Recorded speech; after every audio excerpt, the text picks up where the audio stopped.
RSS മുഖപത്രമായ ഓർഗനൈസറിലെ ക്രൈസ്തവ സഭ സ്വത്ത് സംബന്ധിച്ച ലേഖനം 2014 വന്നതാണെന്നും അതാണിപ്പോൾ പ്രചരിപ്പിക്കുന്നതെന്നും ബിജെപി നേതാവ് കെ സുരേന്ദ്രൻ.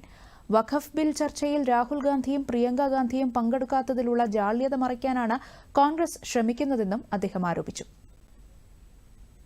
കേരളത്തിൽ നിന്നുള്ള ലോക്സഭാംഗമായിട്ടുള്ള പ്രിയങ്ക ഗാന്ധിയും പാർട്ടി നിലപാടിന് വിരുദ്ധമായി വഖഫ് ബില്ലിന്റെ ചർച്ചയിൽ പങ്കെടുക്കാതിരുന്നതിന്റെ തലവേദന വി.ഡി. സതീശനും കേരളത്തിലെ കോൺഗ്രസിനും വലിയ തോതിലുണ്ട്.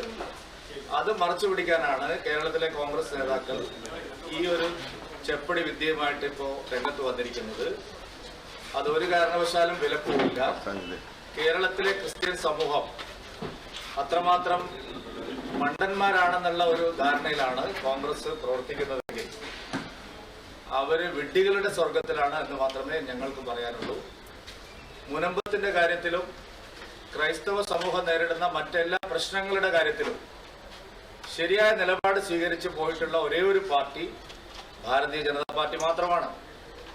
ഇത്രയും കാലം കോൺഗ്രസ് പറഞ്ഞത് മുനമ്പം വിഷയത്തിൽ ക്രൈസ്തവരെ അവഗണിച്ച LDFും UDFും മുസ്ലിം ന്യൂനപക്ഷങ്ങളോടൊപ്പം നിന്നതായും BJP സത്യത്തിനൊപ്പം മാത്രമേ നിൽക്കൂ എന്നും കെ സുരേന്ദ്രൻ കോഴിക്കോട് പറഞ്ഞു.